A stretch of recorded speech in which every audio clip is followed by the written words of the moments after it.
Bismillahirrahmanirrahim.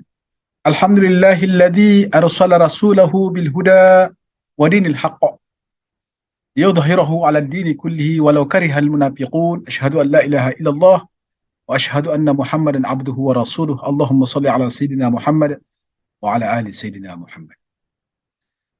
Apa kabar para pemirsa dimanapun Anda sedang bahagia tika dan saat ini? Mudah-mudahan di hari yang ke-11 bulan suci Ramadan ini Allah terus berikan kita ganjaran demi ganjarannya. Begitu juga para pekerja hijrahan, mudah-mudahan Anda selalu dalam lindungan Allah Subhanahu wa Ta'ala. Jadi teruslah kita bersyukur kepada Allah Subhanahu wa Ta'ala. Dan bersyukur ini artinya thanks for everything Allah give with us. Kita mengucapkan terima kasih, dan cara kita bersyukur ini bukan hanya daripada lisan saja, ya, tapi juga hati kita, tapi juga pikiran kita, juga pekerjaan kita, kauliyah kita, fi'liyah kita, qalbiyah kita, begitu juga harta kita. Itu sebabnya kita keluarkan zakat. Zakat itu pun juga termasuk cara kita bersyukur kepada Allah Subhanahu wa Ta'ala. Jadi masuk pada hari yang ke-11. Bukan hanya sekedar takwa yang Allah Subhanahu wa Ta'ala sematkan bagi orang yang berpuasa. Allah juga kaulan sakila. Maksudnya semua ucapan kita ini berat di bulan suci Ramadan. Artinya dilipat kali gandakan. Kita membaca subhanallah wa bihamdihi subhanallahil azim, digandakan pahalanya. Lebih-lebih pada malam Ramadan ditekankan, disunnahkan untuk melakukan sholat malam dan tadarus Al-Quran. Jadi waktu yang paling paling sesuai untuk kita sholat malam sesungguhnya pada 1/2 atau 1/3 malam terakhir. Itu disebutkan dalam surah Muzammil ayat yang ketiga. Tetapi demi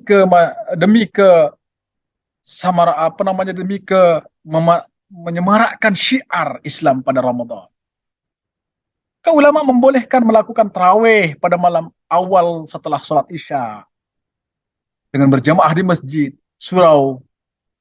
Jadi sholat ini populer disebut dengan sholat tarawih. Jadi sholat malam itu merupakan peneguhan jiwa setelah siangnya sang jiwa dibersihkan dari nafsu kotor lainnya.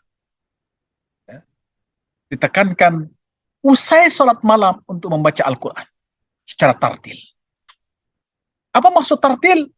Maksudnya ayat demi ayat. Kita memahami maknanya.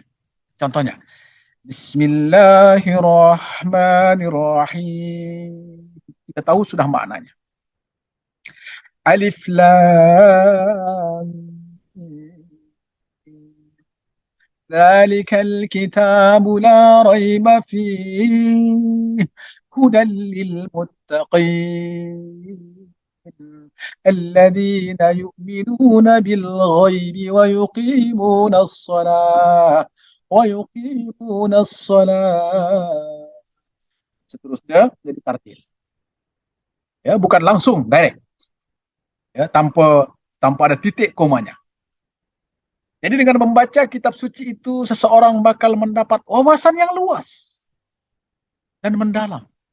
Kenapa? Karena Al-Quran memang sumber pengetahuan dan ilham. Ilmu. Iqra bismi rabbikal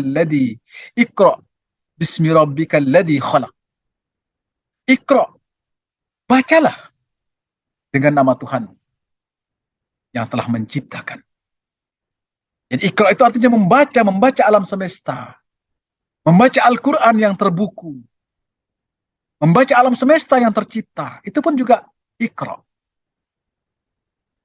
Jadi dengan keteguhan jiwa dan wawasan yang luas, itulah Allah kemudian mengaruniai kaulan sakila.